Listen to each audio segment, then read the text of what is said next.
Iris Connell didn't consider herself sentimental, but she understood the weight of objects. The van wasn't just some rusting vehicle parked on a forgotten patch of dirt. It was a lifeline, a quiet tether to something real in a world that had blurred into noise, policy, and polite nonsense. After decades in logistics management and surviving more than her share of power plays and silent firings, Iris wasn't interested in starting over or reinventing anything. She had learned to work with less and live with intention, to value distance from bureaucracy and the noise of other people's rules. She didn't need much, but she needed control, and the van gave her that. It had belonged to her brother. Not the kind of man who left things in perfect order, but not the kind who deserved to be erased either.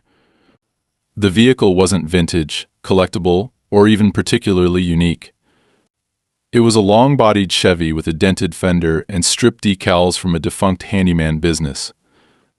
But it carried the traces of his hands, his tools, his scribbled labels, the smell of oil and pine-scented cleaner he used even when it didn't help. When he died, Iris didn't touch his debts or argue about his things. She took the van. Everyone else had laughed, moved on, said it wasn't worth it. But she didn't take it to preserve the past. She took it because something about it remained unfinished. She kept it on a leased parcel of land adjacent to Auburn Ridge, a community that had been erected like a corporate monument to bland civility. Rows of near-identical houses, pale stone siding, designer mulch, and garden gnomes that cost more than car insurance. Iris wasn't part of the community. The land belonged to Carl Yates, a hard-mouthed former contractor who had refused to sell when the developers came in swinging contracts and promises. He leased out part of the rear acreage to people who didn't fit into HOA handbooks, those who needed space for trailers, storage units, equipment that didn't look good on a brochure. It was private land, legally zoned, and Iris had paperwork to back it. She paid her lease early. She showed up when Carl needed her to move things around. She never left trash, never made noise, never brought anyone else around. The van sat beneath a corrugated awning and was locked up tight. Inside there was a bench, a metal cabinet, a cracked thermos, a stack of spare gloves, and a photo of her and her brother where he wasn't sick yet. She didn't visit for nostalgia. She went because it was hers. That day she turned onto the gravel access path and immediately knew something was off. The ground ahead didn't look right. The slope had been torn up, gouged deep by something heavy. The gravel was scattered in uneven strips, and the space where the van had always been was empty. Not just cleared, violated. She stopped and stared, blood thickening in her chest, heart slowing like something inside her was locking down. Where the van should have been, there was a dark scar of overturned soil and broken grit. No note, no tag. Just a single sign wired to the fence post with a cheap zip tie. She walked to it slowly, already knowing it wouldn't help. It was laminated, professionally printed, and unbearably smug. Removed non-compliant object. Auburn Ridge Committee for Community Oversight. That's all it said. No number. No contact. No name. No apology. Carl arrived fast. His truck came in with the sound of dry tires chewing gravel, and when he got out, his face said everything she needed to know. He hadn't approved it. No notice had come to him, and no one had spoken a word about it. He stood there, shoulders rigid, jaw moving like he was grinding gravel between his teeth, staring at the spot where the van had been as if he could force it to come back. They called the police. An officer came out, took down her statement, looked around, and shrugged like he'd seen it before. It's probably a mix-up with the committee. They're active around here. Very organized. Carl nearly barked at the man. They're not active on my damn property. The officer's expression didn't change.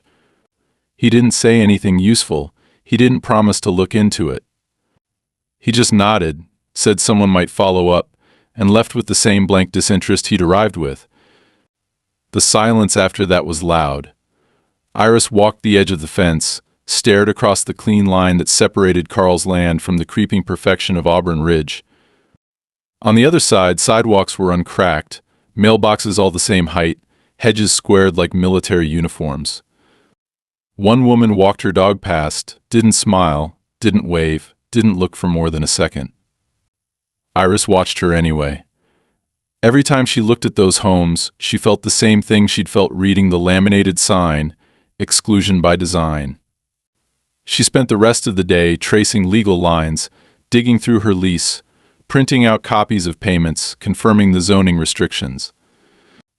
Her name wasn't in any registry connected to the neighborhood.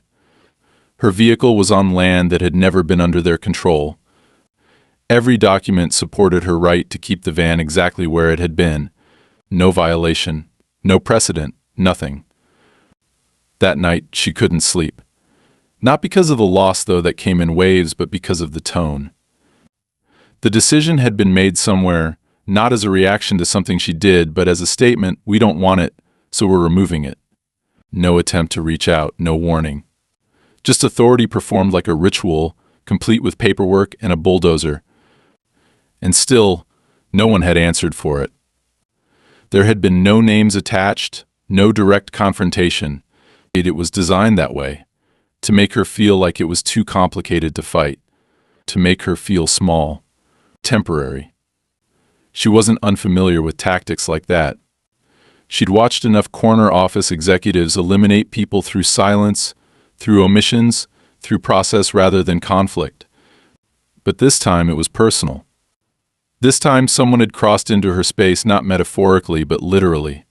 Steel and treads and diesel smoke had taken something that didn't belong to them. She sat at her kitchen table with every piece of paper laid out like a map. She marked dates, names, website footers, committee titles. She wasn't building a case, she was building pressure. Because whoever had made that decision hadn't expected resistance. They hadn't expected her. And they would learn. The next morning, Iris woke up with the same heavy certainty lodged in her chest that no one was going to make this right except her. Not the police, not the so-called committee, not even Carl, who, despite his rage, had already begun to pull back into his world of quiet resistance and muttered curses about developers and property lines. She couldn't blame him. He was nearly 70 and tired. He didn't have the fight in him for lawsuits or hearings, or the bureaucracy that came with demanding accountability. But Iris wasn't done. She printed out the photo she'd taken of the sign, along with every document she had, the lease, the payment history, the registration for the van, even old inspection receipts. She dressed plainly but deliberately and drove to the Auburn Ridge Management Office, the committee headquarters located not in some corporate complex but in a repurposed model home. One of those perfectly symmetrical things with hollow windows and doorbells that played soft chimes no one asked for. It stood at the end of a cul-de-sac ringed by imported birches and decorative rocks, its driveway lined with visitor parking spaces that looked as though they hadn't been used in weeks. She parked in the space furthest from the door and sat for a moment, centering herself. This wasn't rage, this was precision. Inside, the air smelled of printer toner and artificial citrus. A woman with an over-polished voice greeted her from behind a desk that held nothing but a stack of pastel pamphlets and a ceramic bowl of individually wrapped mints. Iris didn't bother asking for the manager. She asked for the one in charge. The woman paused just long enough to make it a power move before offering a professional smile and saying, "Mrs. Calloway is in a meeting, but I can take a message." Iris repeated herself slowly, evenly, without blinking until the receptionist picked up the phone and muttered something down the line. She was told to wait. She didn't sit. A few minutes later, the office door creaked open and out stepped a woman who looked like she'd never been rained on. Blonde in the brittle, maintained way, dressed in a sand-colored pantsuit with a pinned badge that read Community Standards Coordinator. She carried herself like someone who thought conflict was beneath her but also deeply enjoyed controlling it. "I'm Renee Calloway," she said, as if it were supposed to mean something. "Can I help you?" Iris introduced herself and handed over the packet of documents. Renee didn't invite her to sit. She stood, flipping through the pages with slow, deliberate fingers, as if that made her analysis more legitimate. When she reached the laminated signed photo, her expression didn't change, but her tone cooled slightly. Yes, this is about the vehicle that was removed from the perimeter lot. It wasn't a question. It was a line rehearsed. It was determined that the presence of that vehicle posed a visual inconsistency with the established appearance guidelines for this area. Iris stared at her. The van was on private land, outside your zoning. I have a lease. That property doesn't fall under your authority. Renee offered a gentle, knowing smile that was anything but. That parcel may not have been formally annexed, but Auburn Ridge maintains what we call a visual perimeter protocol. Objects within a designated line of sight can be reviewed for aesthetic disruption, particularly if multiple complaints have been filed. From who? Iris asked, voice flat. I'm not at liberty to share that information, Renee replied, as if she were guarding nuclear codes instead of hiding neighbor gossip. But I can assure you the decision was carefully reviewed and executed according to our visual compliance procedure. The removal was carried out under discretionary enforcement due to the persistent nature of the concern. Iris leaned in slightly. You destroyed a registered, insured vehicle. You entered private land without a warrant or a court order. You hired a third-party service to bulldoze something that didn't belong to you. I want to know who authorized that, and I want to know where the van was taken. Renee's expression didn't shift, but her hand twitched just slightly on the edge of the folder. The committee has no obligation to discuss operational details with non-residents, she said coolly. If you have a grievance, you're welcome to submit a formal complaint. There's a form on our website.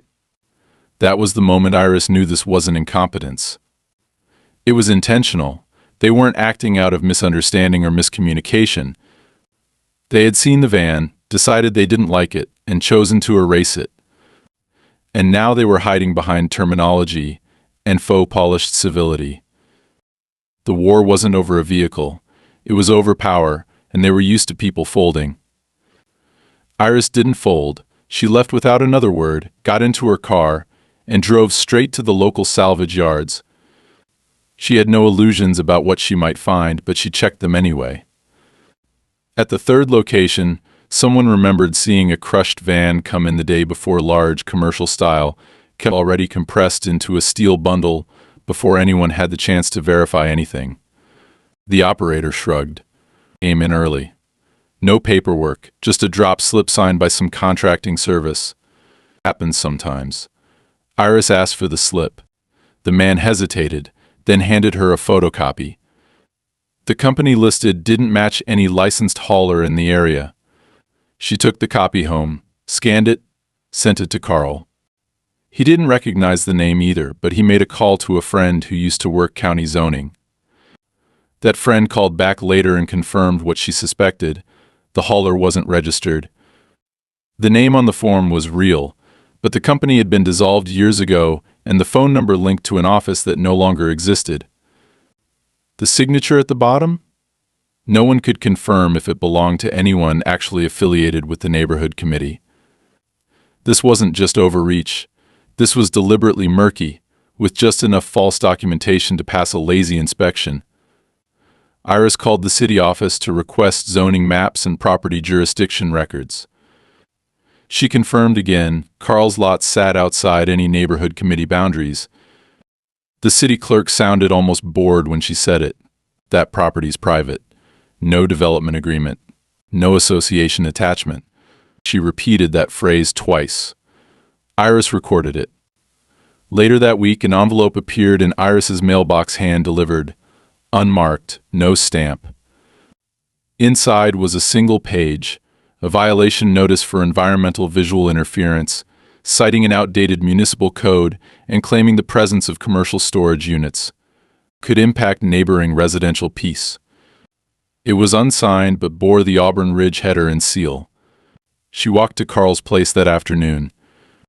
He was sitting on his porch, sharpening a tool that hadn't seen real use in years, jaw locked in that way that said he was tired of swallowing rage. She handed him the paper. He read it, didn't even swear, just laughed once, sharp and humorless. They're picking a fight with the wrong woman. She didn't reply. Her silence was weight enough. The ground had shifted.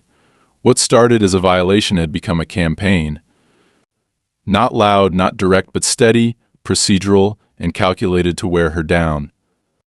The van was gone, but that was only step one. Now came the paperwork, the noise, the veiled threats disguised as administrative language. And unless she pushed back, they would keep coming until everything she had, even her right to stand quietly on land she legally used, had been buried under laminated signs and community notices. Iris wasn't a fighter by nature. She didn't like attention, didn't believe in outrage for its own sake. But she understood the difference between rules and authority. She knew what it looked like when people with a little power used it like a hammer, and she knew what happened when you let them. And now they'd crossed a line. The next logical step was legal. Iris wasn't someone who cried foul and then sat on her hands. She knew that logic alone didn't stop people like Calloway and her committee. They counted on people being too overwhelmed or too tired to follow through. So she didn't go online and rant, didn't threaten in public, didn't write angry letters to the editor of some suburban newsletter no one read. Instead, she took her documents, lease agreement, property boundary confirmation, the forged removal slip from the salvage yard, and booked a consultation with a lawyer who specialized in property disputes and municipal overreach. Martin Lang's office was modest, tucked between an insurance brokerage and a struggling bookstore. But his eyes were clear, his desk was orderly, and he didn't talk down to her. He listened as she laid everything out and asked exactly 2 questions when she finished. Was the van insured? And do you have any record of communication from them prior to the removal? When Iris said no, he only nodded. That helps, he said. That helps a lot. He didn't make promises, but he explained the path forward: civil suit, property destruction, trespass, possibly even fraud depending on who authorized the equipment. It wouldn't be cheap, wouldn't be quick, and wouldn't be clean. But it was real, and more importantly, it would be official. Iris paid his retainer without blinking. She wasn't interested in settlement. She wanted precedent. Lang got to work immediately. He submitted formal requests for committee meeting records, internal correspondence regarding the removal, and any documentation that might justify the action taken against her vehicle. He submitted a cease and desist notice that blocked further action toward Iris or Carl's property without legal oversight. And he filed an injunction with the county to freeze any future enforcement attempts from the committee until the ownership and authority question could be clarified in court. That should have been enough to cool things down, at least temporarily. But it wasn't. That week, Carl received a formal warning from the county building inspector's office. The letter, marked urgent, claimed he had failed to comply with municipal code standards regarding the storage of mobile units without foundation and cited a fine for obstruction of the community's long-term development plan. The wording was careful, bureaucratic, and vague enough to raise alarms. The fine was only $500, but the letter stated it would increase exponentially if not addressed. Carl read it 3 times, shook his head, and said, "They're using city channels now. Or pretending to." Lang investigated. It didn't come from the city. It came from a newly incorporated private inspection firm with a name almost identical to an official county agency. Their registration was legitimate, but their operation was sketchy: an address in a strip mall, a disconnected phone number, and a website that listed no staff, only inspectors and field agents. Lang filed a complaint. The complaint vanished into administrative limbo. Meanwhile, Iris began receiving mail she hadn't signed up for. Flyers from local cleaning services, unsolicited estimates for junk removal, offers for property beautification plans. One envelope contained a printed courtesy report that rated the visual impact of surrounding lots.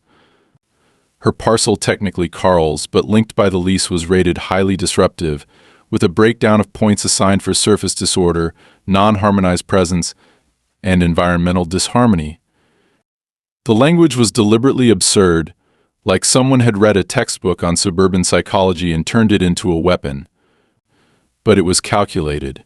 It wasn't meant to convince her. It was meant to wear her down through repetition. Then came the site visit.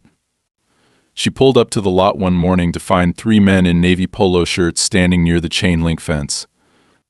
They weren't in uniform, no badges, no clipboards, but they had the look of people who thought they were allowed to be there. One was filming something on his phone. Another was holding what looked like a measuring wheel. The third simply stood with his arms crossed, watching the perimeter like he expected a fight. Iris got out of her car slowly, said nothing, and approached. "This is private property," she said evenly. "You're trespassing." The man with the measuring wheel smiled like he was used to the line. "Just conducting a perimeter survey, ma'am. It's public adjacent land." "It's leased land," she said. "Privately maintained. Unless you have paperwork, I suggest you get off it." He didn't move. The one with the phone said nothing. The third, the silent one, watched her like he was trying to determine if she was bluffing. She didn't flinch. Finally, the man with the wheel shrugged and made a show of clicking off the counter. "Suit yourself," he muttered. They left without argument, but slowly, deliberately slowly, as if trying to show her they weren't afraid. Iris recorded their plates. Lang traced the vehicle to a rental pool linked to a local infrastructure services company. No public records showed any contract between them and Auburn Ridge. Another front. Another fiction. That evening, Carl's gate was unlocked.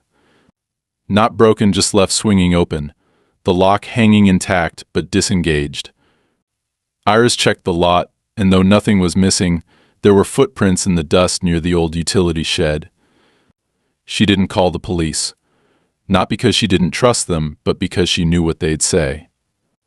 No signs of forced entry, no damage, no theft, just a misplaced concern.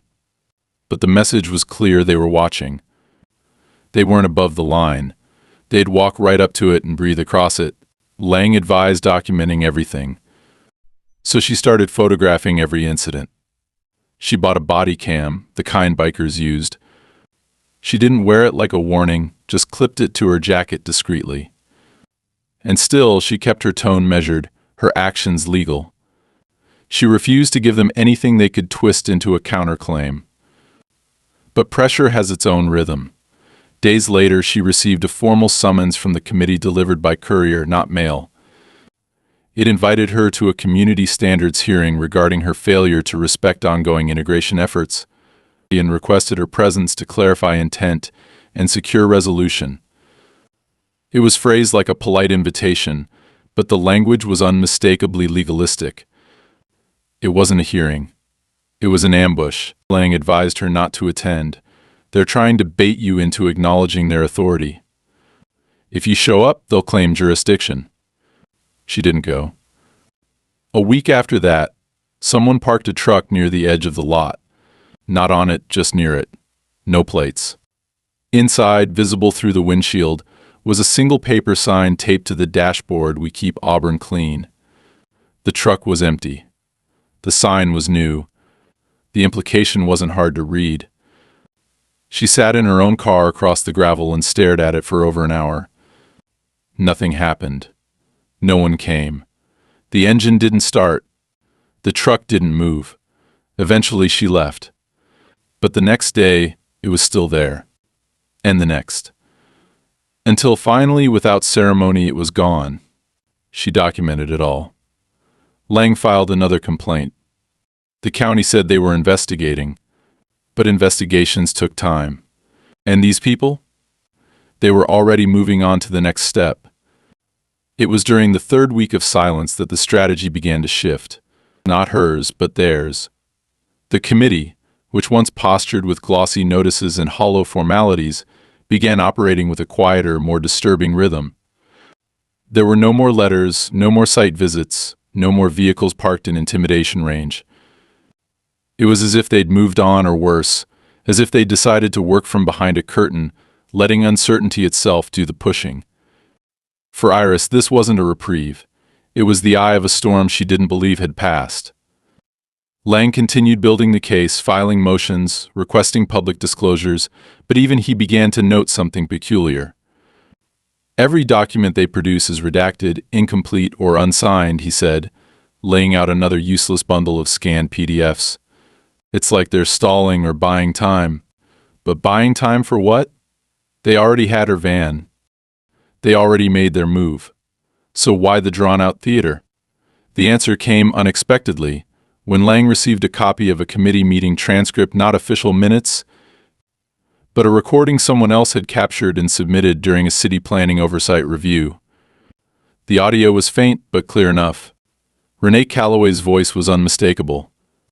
She was discussing the need for early intervention on boundary-neutral properties, referencing transition zones, and how unregulated occupancy leads to visual destabilization. The language was administrative nonsense, carefully worded to sound policy-driven, but the subtext was brutal. They had no legal claim to Carl's land or Iris's lease. They simply didn't want anyone outside their curated ecosystem to remain visible. And worse, they were documenting strategies on how to expand influence without legislative pathways.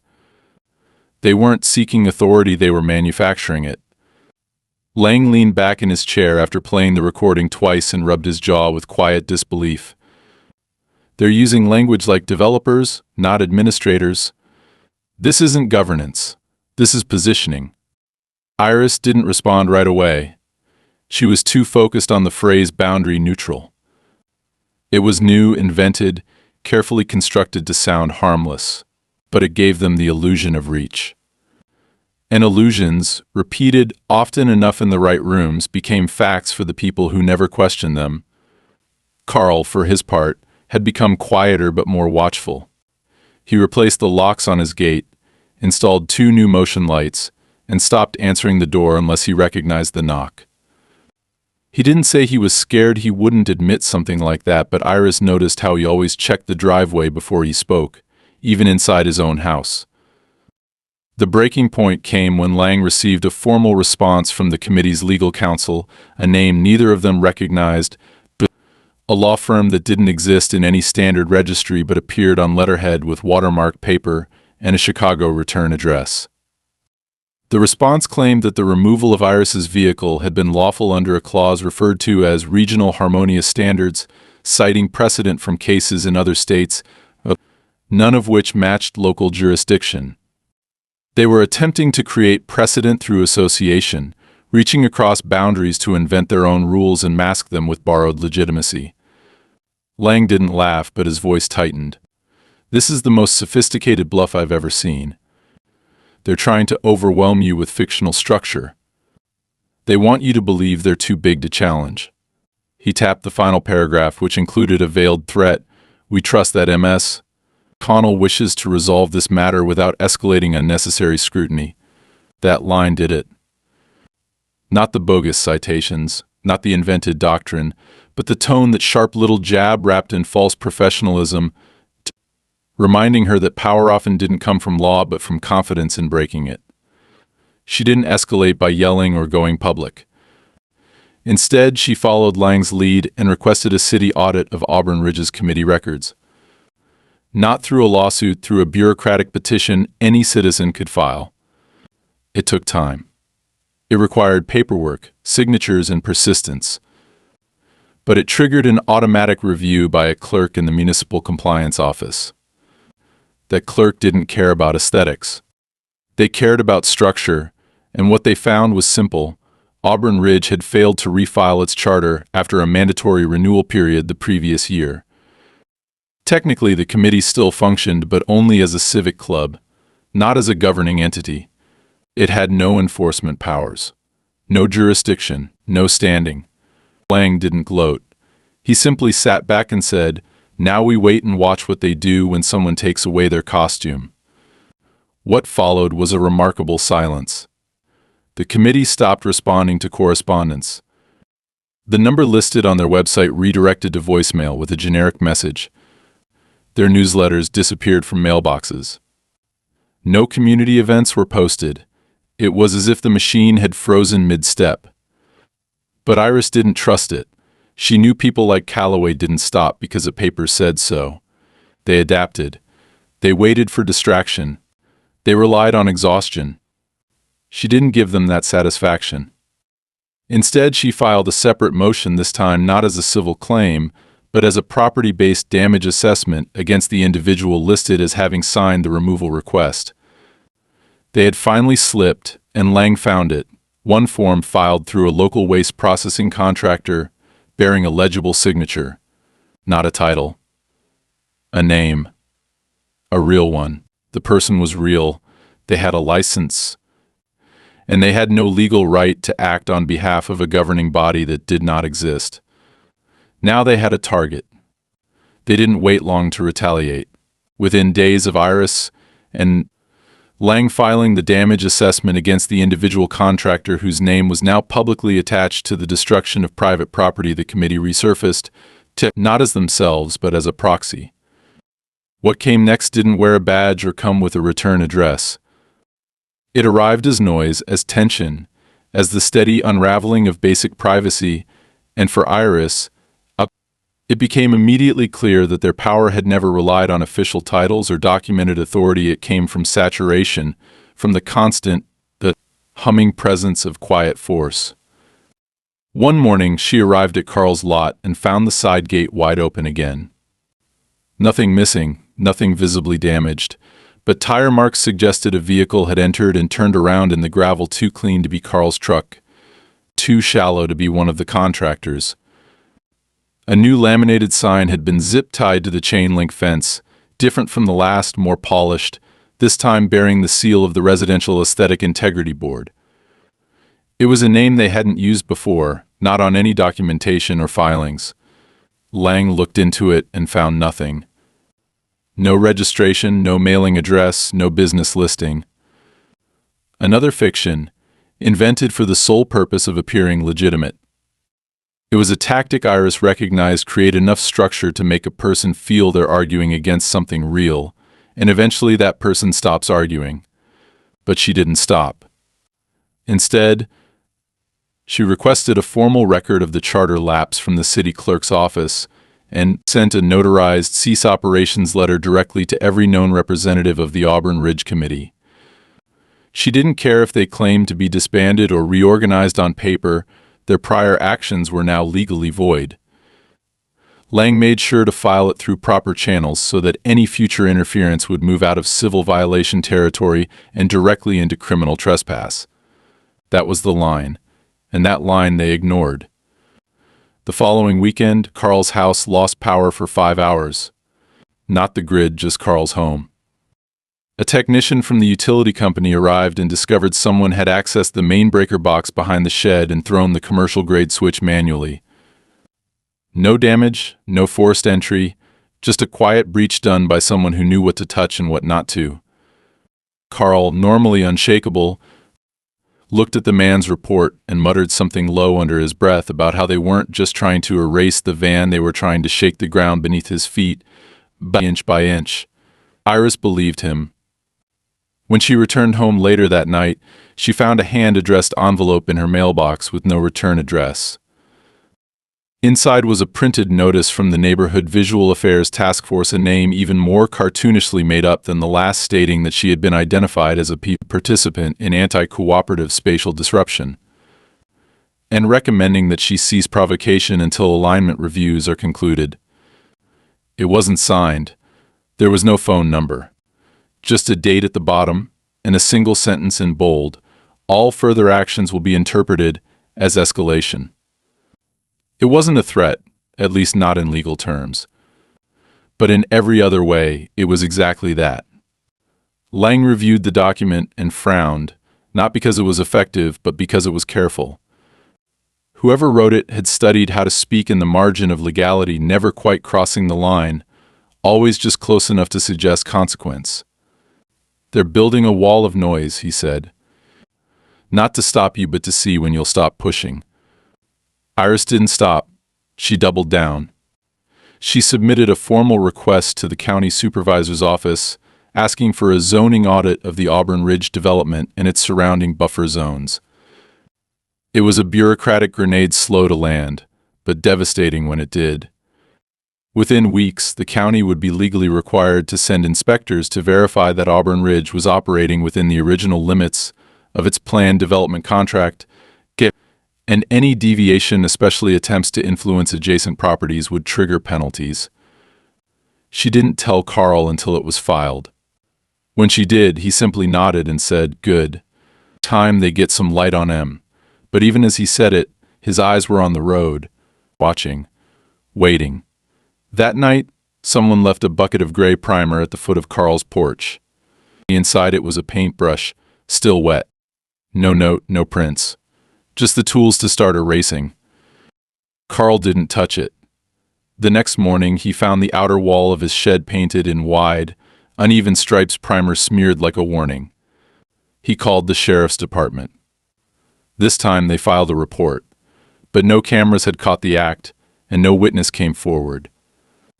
Iris took photos, documented the damage, and added it to the growing file Lang now referred to as the absurd war. But absurdity didn't make it harmless. It made it harder to fight. Each new development came with just enough ambiguity to be denied, just enough distance from official hands to remain legally slippery. She understood now that the committee didn't need to exist on paper. It had already infected the neighborhood, embedded itself in the mindset of people who saw anything different as a threat. Even if the legal body was dead, the culture it had shaped was still very much alive. And that culture had turned her into a symbol, not a person. A symbol of defiance, of non-compliance, of the wrong kind of presence. Then came the call. Lang received it through his office voicemail, an anonymous voice reading a script, clearly pre-recorded, declaring that hostile parties attempting to damage communal harmony would be held accountable in the court of residential interest. Lang sent it to the county sheriff. They traced the call to a voice-over IP service registered out of state, one that required no ID, no billing address. Disposable. Meaningless. But the timing was deliberate. It came the same day the zoning audit was officially acknowledged by the county. The following week, Carl's property was visited again, this time by two individuals claiming to be with the county assessor's office. Their badges were cheap, their clipboards were empty. When Carl asked for identification, they gave names but no paperwork. Iris arrived mid-visit and asked which department sent them. They mumbled something about cross-reference evaluations and left. Lang verified that no such visit had been scheduled or authorized. Carl installed a new lock that night and didn't say anything about it. By now, Iris had stopped waiting for them to follow the law. She assumed every knock was a performance, every envelope a bluff, every silence a test. And through it all, she never raised her voice, never acted without documentation, never gave them the reaction they wanted. But inside, the pressure was building. She'd lost the van. She was losing time. And somewhere in the space between those two facts, she felt the flicker of something harder, a question she didn't want to say aloud. What exactly were they willing to do if no one stopped them? Because what started with a bulldozer was no longer about property. It was about control. And control rarely stopped at fences. The confrontation didn't happen with raised voices or dramatic ultimatums. It arrived in silence, on official paper, tucked inside an envelope so pristine it almost passed for junk mail. Iris opened it at her kitchen table, expecting another fictional notice from another fictional board, but this one was different. It was an official summons signed, certified, and recorded requesting her presence at a public compliance hearing before the county's Civil Oversight Board. The charge was listed plainly, alleged obstruction of cooperative district integration efforts, and the complainant listed was not a committee or task force, but Renee Calloway herself, now operating under the title of private stakeholder representative. It was a maneuver so brazen it almost stunned Iris into stillness. Calloway had stepped out of the shadows of fake boards and proxy intimidation and placed herself squarely at the center of a public hearing, claiming victimhood. She wasn't hiding anymore. She was escalating the game to its final phase. Lang reviewed the summons and nodded slowly. She wants to pull this into open air but frame it her way. You're the aggressor now. She's trying to spin this as you disrupting community balance. Iris didn't blink. Then we'll bring facts. Not balance, facts. The hearing was scheduled in a small meeting hall attached to the county administration building, a room more often used for zoning appeals and minor building code disputes. Iris arrived with a file box under one arm and Lang at her side. The room was already half full. She recognized a few faces from the neighborhood residents she had never spoken to, but who watched her like she was the problem. Calloway sat at a long table near the front, dressed in a pearl gray suit and flanked by two representatives from her so-called coalition. She didn't look at Iris until the last possible moment, and when she did, her expression was soft, unbothered, like she was about to offer condolences for an imaginary loss. The board opened the hearing with formalities. Calloway was invited to speak first. Her voice was composed, her language tight with administrative polish. She spoke of shared values, visual cohesion, and the struggle to maintain integrity in transitional zones. She never once used the word jurisdiction. Instead, she framed everything in terms of perceived community will, suggesting that the collective discomfort with Iris's presence, her lease, her vehicle, her refusal to participate was a disruption, a kind of passive aggression against the neighborhood's agreed-upon norms. She cited fabricated surveys, anonymous complaints, even environmental studies paid for through privately raised funds. Every point was designed to sound reasonable, every phrase wrapped in the implication that Iris was, at best, an inconsiderate anomaly, and at worst, a destabilizing influence. When Iris was called to respond, she didn't pace or posture. She opened her file box, placed a stack of documents in front of her, and began reading dates. Dates of lease renewals, payment receipts, photographs of the van, zoning maps, county assessor records, notarized statements from Carl, the utility reports, and copies of every unauthorized notice she'd received. She didn't argue. She listed, and with each line the illusion Calloway had worked so carefully to construct began to crack.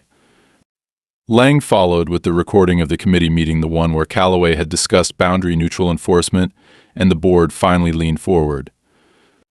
But the turning point came when Lang produced the document with the forged removal authorization and pointed directly to the signature. "This is the name of the contractor hired to carry out the destruction of my client's property," he said, his voice quiet but firm. "That individual has since confirmed in writing that they were directed by Mrs. Calloway's office, using documents that falsely claimed authority granted under an expired charter. This wasn't enforcement. This was fabrication." The silence that followed was total.